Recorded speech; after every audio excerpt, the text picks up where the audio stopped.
Hello friends, स्वागत है आपका थर्ड क्लासेस के यूट्यूब चैनल पर। मैं सुभंत पाठी आपका स्वागत करता हूं।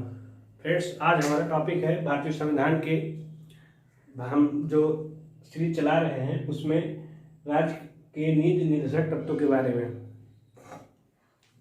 यदि इसकी बात करते हैं तो इससे सभी पहलुओं को जानेंगे इसमें कितने अनुच्छेद है और उन अनुच्छेदों में किस प्रकार के कर्तव्यों के बारे में बताया गया है। यहाँ पर लिखा है राज्य के नीति निर्देशक तत्व। राज्य के लिए कुछ निर्देश दिए गए हैं, उनके बारे में इन अनुच्छेदों में लिखा गया है कि राज्य किस आधार पर कानून बनाएगा, राज्य की क्या प्राथमिकताएं होंगी अपने कानून बनाने में। कोई नियम कानून बनाता है सरकार, तो उसके क्या क्या आधार होंगे, उन आधारों को जानेंगे। फ्रेंड्स, आपको बता दें कि हमारी ये सीरीज भारतीय राज्य व्यवस्था, जिसमें आज हम राज्य के नीति निर्देशक तत्वों के बारे में पढ़ें, इसके पीछे भी हमने कई वीडियो बना चुके हैं, जिसे आप जाकर देख सकते हैं। यदि राज्य के नीति निर्देशक तत्वों की बात करते हैं तो यह भारतीय संविधान के भाग 4 में इसका विवरण दिया गया है। यदि अनुच्छेदों की बात करते हैं तो अनुच्छेद 36 से 51 के बीच में है। जैसा कि आप देख भी रहे हैं, यहाँ पे अनुच्छेद 36 से अनुच्छेद 51 के बीच में इसके बारे में प्रावधान किया गया है। यदि इसके उद्देश्यों की बात करते हैं तो इसका उद्देश्य राज्य के लोक कल्याणकारी मूल्यों को राज्य की जनता के ऊपर निर्धारित करना इसका उद्देश्य है। राज्य में कल्याणकारी राज्य किस प्रकार बन सकता है, कल्याणकारी योजनाएं किस प्रकार बन सकती हैं, इन सब के लिए यह नीति निर्देशक तत्व भारतीय संविधान के भाग 4 में अनुच्छेद 36 से 51 के बीच में दिया गया है। राज्य सामाजिक, आर्थिक और राजनीतिक आधार पर किस प्रकार नागरिकों को अपने अधिकार दे सकता है। अभी हमने पिछले कुछ वीडियो में देखा मूल अधिकार के बारे में, वह संविधान नागरिकों के बारे में दिया गया था अधिकार। वहीं पर यह अधिकार राज्यों को अधिकार दिया गया है कि राज्य अपने नियम कानून बनाएगा तो किस आधार पर बनाएगा। उद्देश्य की बात करते हैं तो इसका उद्देश्य होगा लोक कल्याणकारी राज्य बनाने के लिए।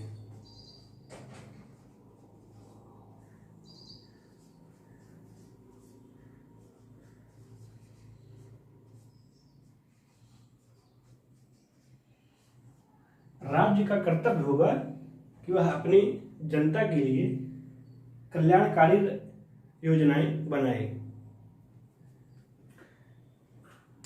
इसको देखने से इसका यदि वर्गीकरण करते हैं, इसे हम 3 प्रकार से देख सकते हैं। यदि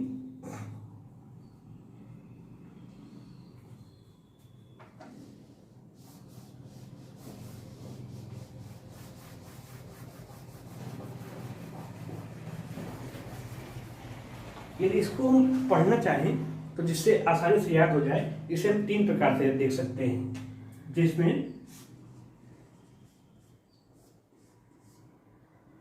गांधीवादी,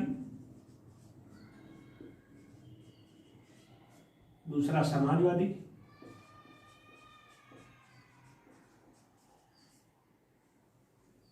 तीसरा उदारवादी। इन 3 आधारों पर, अच्छा, वादी से तात्पर्य क्या है? वादी का अर्थ होता है विचारधारा।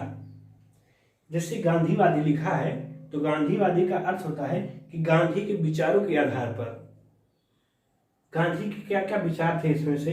जैसे अनुच्छेद 40 दिया गया है पंचायतों का गठन, तो गांधी जी का तात्पर्य था विकेंद्रीकरण करना, केंद्रीकरण में विकेंद्रीकरण करना, अर्थात निचले स्तर से ऊपर स्तर पर मतलब ग्राम पंचायत से लेकर केंद्र सरकार तक जाना, ना कि केंद्र सरकार से नीचे ग्राम पंचायत की तरफ आना।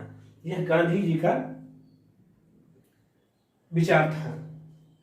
यदि समाजवादी बात करते हैं तो ऐसा विचार जो समाज के हित में रखकर कार्य करे वह समाजवादी कहलाता है।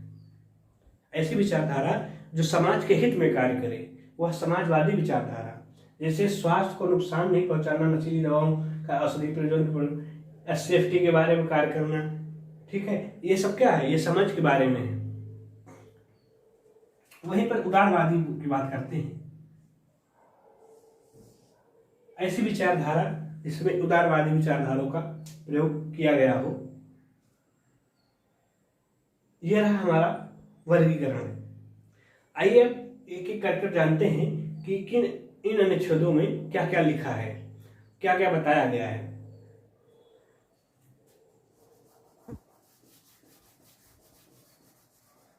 सबसे पहले अनुच्छेद 36 की बात करते हैं।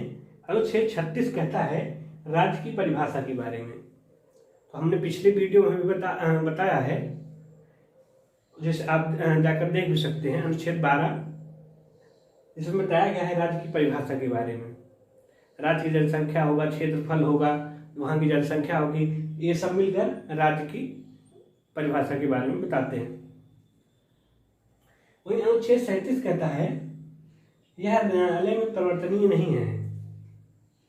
इसका तात्पर्य क्या है परिवर्तनीय का तात्पर्य है कि आपको इस बात बता दें कि संविधान सभा में, जब संविधान सभा का गठन हुआ, उसमें एक संवैधानिक सलाहकार के रूप में डॉक्टर बी एन राव को दो प्रकार के अधिकार बताए। एक ऐसे अधिकार जो नागरिकों को तुरंत प्राप्त हो जाए, और एक दूसरा अधिकार जो राज्य समय समय पर, क्योंकि आप जानते हैं भारत 200 वर्षों से अंग्रेजों का गुलाम था, तो ऐसी परिस्थितियां नहीं थी कि सारे अधिकार नागरिकों को दे दिए जाएं, तो उसके आधार पर बी एन राव ने, जो संवैधानिक सलाहकार के रूप में संविधान सभा में कार्य कर रहे थे, उन्होंने अधिकार को दो प्रकार में बांट दिया। एक फंडामेंटल राइट्स और डीपीएसपी, मूल अधिकार और राज्य के नीति निर्देशक तत्व। इनका तात्पर्य था कि ऐसे अधिकार थे जो राज्यों को तुरंत लागू किए गए, जो नागरिकों को तुरंत दे दिए गए, परंतु जो राज्य के नीति निर्देशक तत्व हैं ये तुरंत नहीं दिए गए। इन्हें समय समय पर राज्य योजना बनाकर या किसी भी प्रकार से आपको प्रदान करेगी।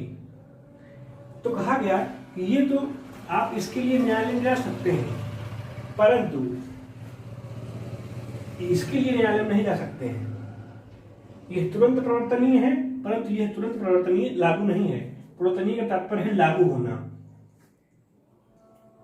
आप इसके लिए आपका मूल अधिकार है, आप तुरंत जा सकते हैं। सुप्रीम कोर्ट जाएंगे तो अनुच्छेद 32 का हमने पिछले वीडियो में बात किया है, अनुच्छेद 32 और अनुच्छेद 226 के बारे में।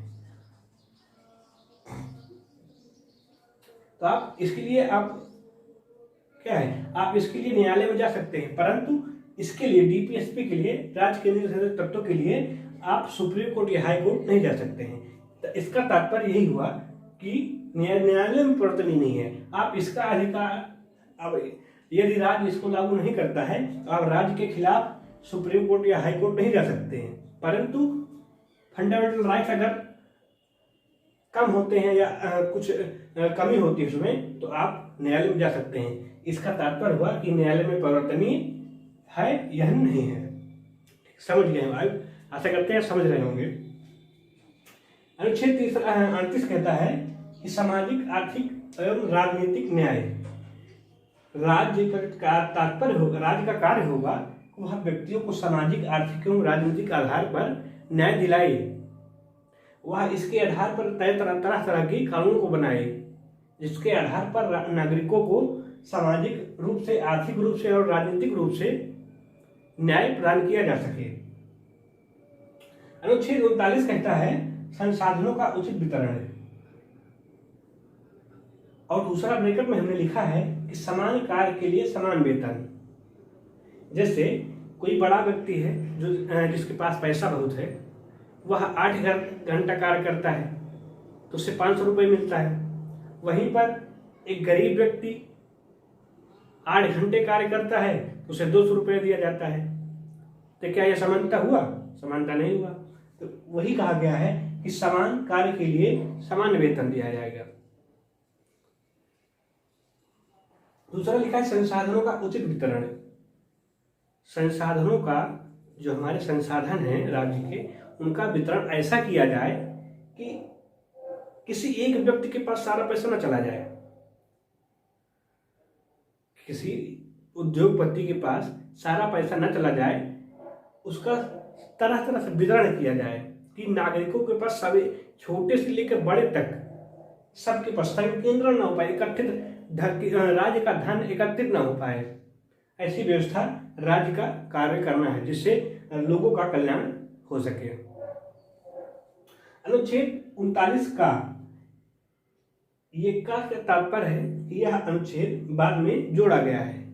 इसे जोड़ने के लिए 42वां संविधान संशोधन 1976 द्वारा जोड़ा गया। इसमें लिखा गया है समान अवसर के आधार पर न्याय देना। सभी को समान अवसर देना है तथा उसके आधार पर न्याय देना है। यह अनुच्छेद 39 का कहता है। अनुच्छेद 40 कहता है पंचायतों के गठन के बारे में। पंचायतों के गठन की बात करते हैं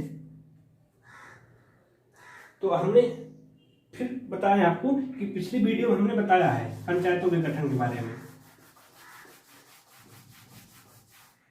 पहले तो यह था कि पंचायतों का गठन किया जाएगा। स्वाभाविक रूप से कोई करेगा या नहीं करेगा, यह उस राज्य के आधार पर किया जाएगा।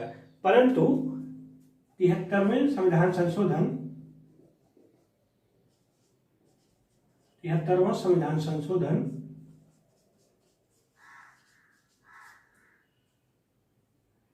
73वां एवं 74वां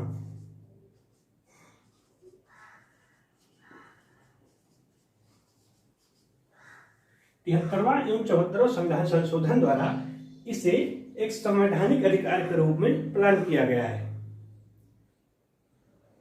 आगे चलकर हम पंचायतों के बारे में विस्तृत विवरण देंगे। पूरा एक चैप्टर के रूप में से हम पढ़ाएंगे पंचायतों के बारे में। परंतु आपको जानकारी होनी चाहिए कि 73वां संविधान संशोधन एवं 74वां संविधान संशोधन द्वारा इसे संवैधानिक अधिकार के रूप में प्रदान किया गया है। राज्य अब पंचायतों के गठन आवश्यक रूप से कर सकेंगे। यह रहा हमारा अनुच्छेद 40। अनुच्छेद 41 की बात करते हैं तो कुछ विशेष दशाओं में जैसे बुढ़ापा, या कोई वृद्ध आदमी है या कोई बीमार आदमी है या निःशक्तता, जिसके पास शक्ति नहीं है कार्य करने की, उसके आधार पर राज्य का कर्तव्य होगा, राज्य का कार्य होगा कि वह उन अपने नागरिकों के लिए ऐसी योजनाएं लाए, ऐसा कार्य करे जिससे कि वह आगे बढ़ सके, अपना कार्य कर सके। यह राज्य का कार्य होगा। यह अनुच्छेद 41 कहता है। इसमें महिलाएं भी आती हैं, वृद्ध भी आते हैं, बच्चे भी आते हैं। अच्छा, आप सोचते होंगे कि क्यों इन्हें लिया गया? क्योंकि ये करने में असक्षम हो जाते हैं। कभी कभी बुढ़ापा कोई कार्य कर नहीं पाता है। बच्चे जैसे अनाथ हो गए तो कहाँ जाएंगे वो? इन सब के लिए ये विशेष दशाएं हैं।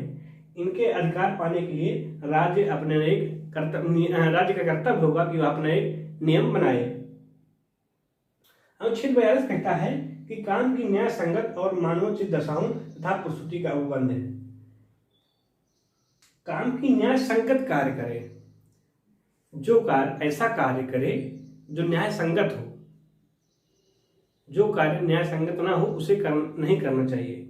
इसका तात्पर्य है मानवोचित दशाएं, जिसमें मानव का उचित दिशा हो।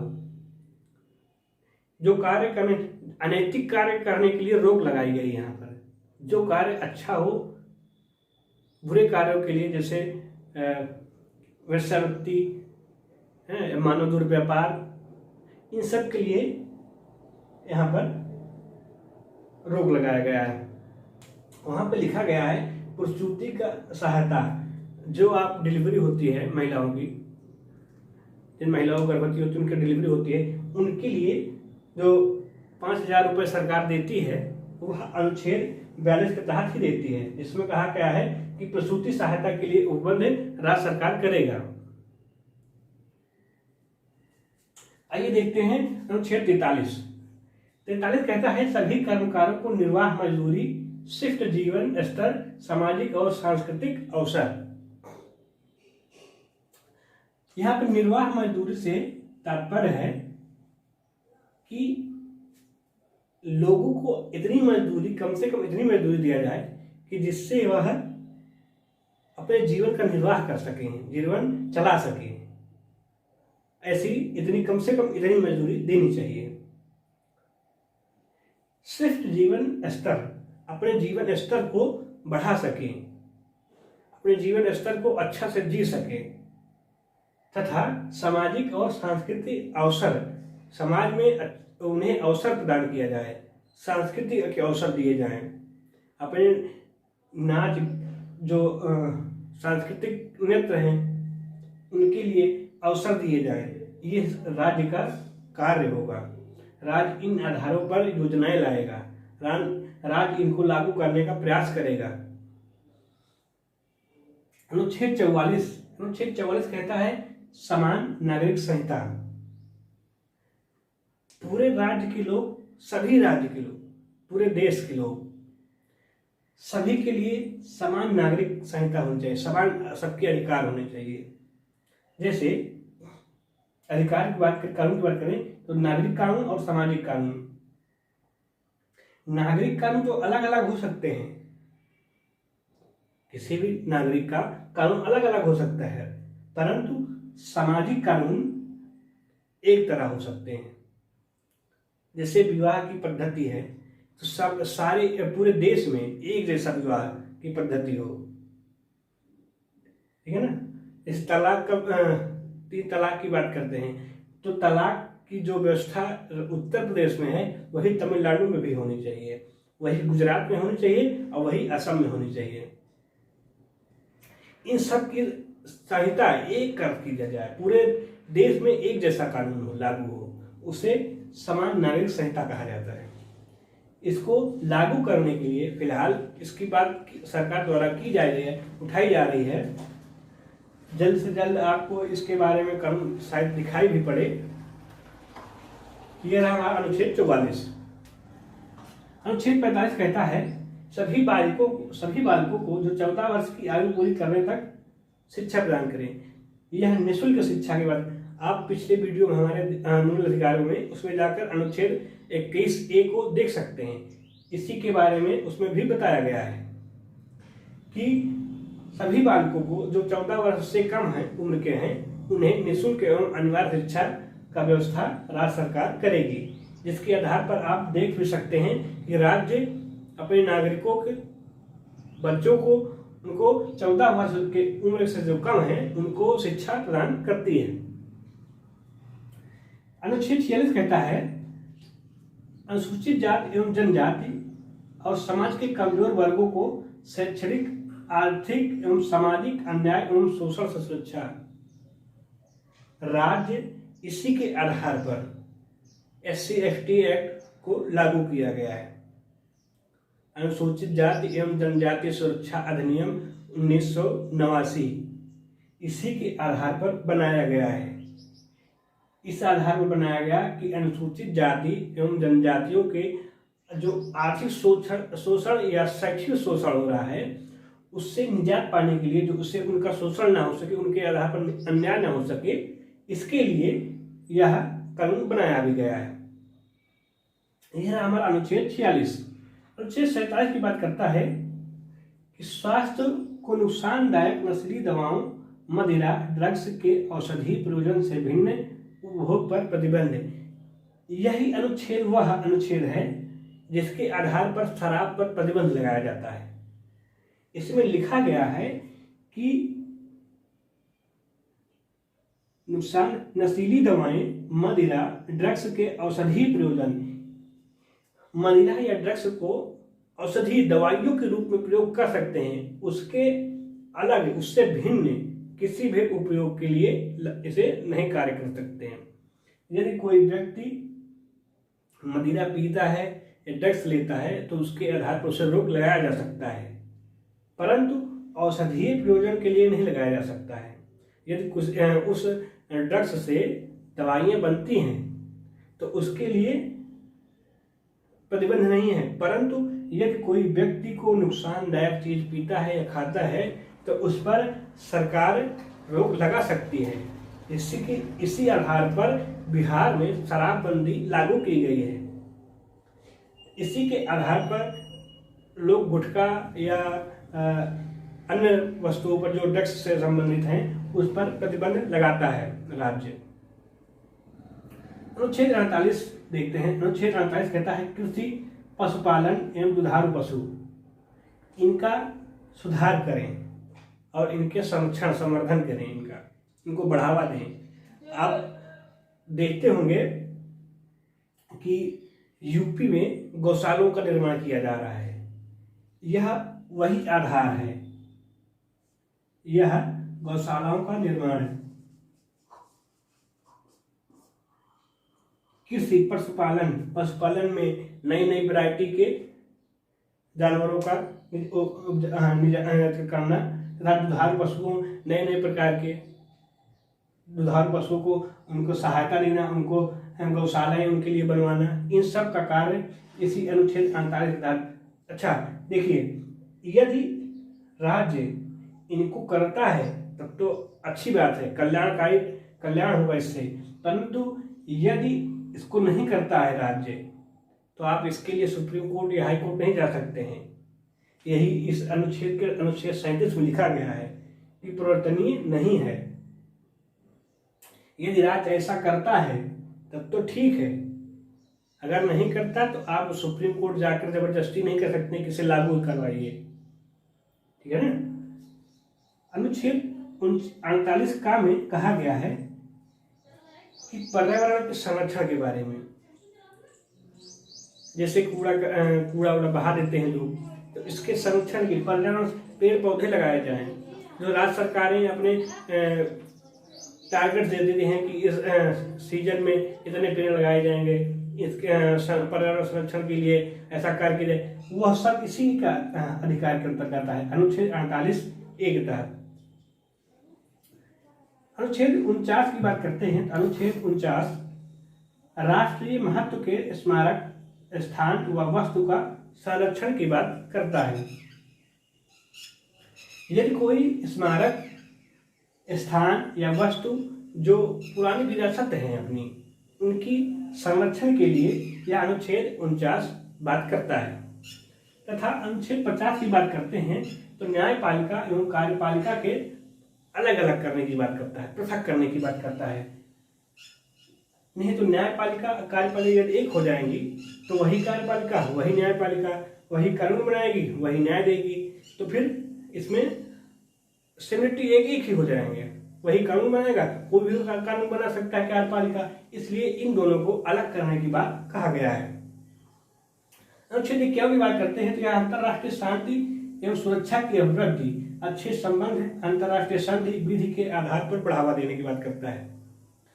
यह विश्व में शांति, किस प्रकार से शांति की जा सकती है एवं उसकी सुरक्षा, किस प्रकार से अच्छे संबंध लाए जा सकते हैं, तथा जो संधियां बनाई गई हैं एक दूसरे देशों के लिए, उनको किस प्रकार से लागू किया जा सकता है, तथा उनके जो कानून हैं उनको किस प्रकार से उनके प्रति आदर एवं सम्मान पूर्वक उसे लागू किया जा सकता है, यह अनुच्छेद 51 की बात करता है। यह है हमारा राज्य के निर्देशक तत्व। हम आशा करते हैं आपको समझ में आया होगा, आप याद कर पाए होंगे। वीडियो अच्छी लगी तो वीडियो को लाइक करें, शेयर करें, कमेंट करें तथा चैनल को सब्सक्राइब करें। जय हिंद, जय भारत।